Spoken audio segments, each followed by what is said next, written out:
Big ಬಾಸ್ನಲ್ಲಿ ಇವರ ಧ್ವನಿ ಎಷ್ಟು ಜನ ಮಿಸ್ ಮಾಡ್ಕೋತಾ ಇದ್ದೀರಾ? ಪ್ರದೀಪ್ ಪೋಡೆಕ್ಕೆಲ ಅವರು ಬಿಗ್ ಬಾಸ್ ಕನ್ನಡಕ್ಕೆ ಈ ಮೊದಲು ಧ್ವನಿ ಕೊಟ್ಟವರು. ಅವರ ಧ್ವನಿ ಅನೇಕರಿಗೆ ಪ್ರಿಯವಾಗಿದೆ. ಅವರು ಕಲರ್ಸ್ ಕನ್ನಡ ಜಾಹೀರಾತುಗಳು ಹಾಗೂ ಬೆಂಗಳೂರು ಮೆಟ್ರೋಗೆ ಬರುವ ಅನೌನ್ಸ್ಮೆಂಟ್ಗೆ ಧ್ವನಿಯಾಗಿದ್ದಾರೆ. ವಾಯ್ಸ್ ಓವರ್ ಕ್ಷೇತ್ರದಲ್ಲಿ ಅವರು ಕೆಲಸ ಮಾಡುತ್ತಿದ್ದಾರೆ. ಬಿಗ್ ಬಾಸ್ನಲ್ಲಿ ಹಲವರು ಧ್ವನಿ ಆಗಿದ್ದಾರೆ.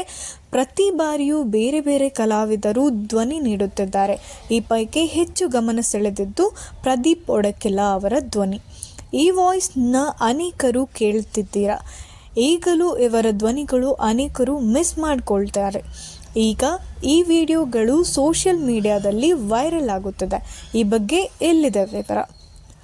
ಪ್ರದೀಪ್ ಪೋಡೆಕ್ಕೆಲ ಅವರು ಬಿಗ್ ಬಾಸ್ಗೆ ಧ್ವನಿ ಆಗಿದ್ದರು. ಅವರ ಧ್ವನಿ ಅನೇಕರಿಗೆ ಇಷ್ಟ ಆಗಿದೆ. ಅವರ ಧ್ವನಿಗೆ ದೊಡ್ಡ ಮಟ್ಟದ ಅಭಿಮಾನಿಗಳ ಬಳಗವೇ ಇದೆ. ಅದರಲ್ಲೂ ಬಿಗ್ ಬಾಸ್ನಲ್ಲಿ ಇವರ ಧ್ವನಿ ಗಮನ ಸೆಳೆಯುತ್ತದೆ.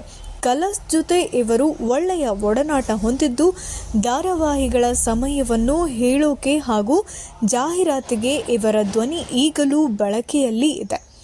ಉದಾಹರಣೆಗೆ, ಲಕ್ಷ್ಮೀ ಬಾರಮ್ಮ ಸೋಮವಾರದಿಂದ ಶನಿವಾರದವರೆಗೆ ಸಂಜೆ 7 ನಿಮ್ಮ ಕಲರ್ಸ್ ಕನ್ನಡ ವಾಹಿನಿಯಲ್ಲಿ ಈ ರೀತಿಯ ಧ್ವನಿಯನ್ನು ಪ್ರದೀಪ್ ಅವರು ಈಗಲೂ ನೀಡುತ್ತಿದ್ದಾರೆ.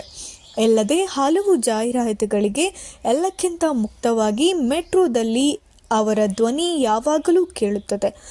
ಮುಂದಿನ ನಿಲ್ದಾಣ ಜಯನಗರ ಎಂದು ಹೇಳುವಾಗ ಕೇಳಿಬರುವ ಅವರದ್ದೇ ಧ್ವನಿ. ಅವರು ಬಂಟ್ವಾಳ ತಾಲೂಕಿನವರು.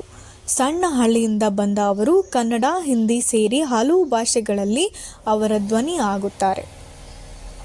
ಪ್ರದೀಪ್ ಪೋಡೆಕ್ಕೆಲ ಅವರು TV9 ಕನ್ನಡದಲ್ಲೂ ಕೆಲಸ ಮಾಡಿದ್ದಾರೆ. ವಾಯ್ಸ್ ಓವರ್ಗಳನ್ನು ನೀಡಿ ಅವರ ಗಮನ ಸೆಳೆದರು. RJ ಆಗಿಯೂ ಕೆಲಸ ಮಾಡಿದ್ದಾರೆ. ನಂತರ ಹಲವು ರಿಯಾಲಿಟಿ ಶೋಗಳಿಗೆ ಅವರ ನರೇಟರ್ ಆದರು.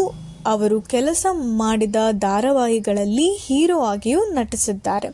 ಕನ್ನಡ ಪಾತ್ರವಲ್ಲದೆ ತಮಿಳಿನಲ್ಲೂ ಬಣ್ಣ ಹಚ್ಚಿದ್ದಾರೆ.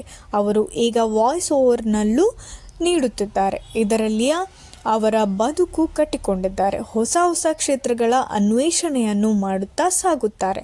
ಬಿಗ್ ಬಾಸ್ನಲ್ಲಿ ನರೇಟರ್ ಆಗಿದ್ದ ಪ್ರದೀಪ್ ಅವರು ಕೊನೆಯಲ್ಲಿ ಬರುವ ಕೆಲವು ಚಂದದ ಸಾಲುಗಳನ್ನು ಅವರು ಹೇಳುತ್ತಿದ್ದರು.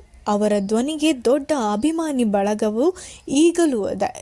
ಅವರ ಧ್ವನಿಯನ್ನು ಎಲ್ಲರೂ ಮಿಸ್ ಮಾಡ್ಕೋತಾ ಇದ್ದಾರೆ. ಇದೇ ರೀತಿ ನಿರಂತರ ಸುದ್ದಿಗಾಗಿ ನೋಡ್ತಾ ಇರಿ ನಮ್ಮ channel. Thank you so much.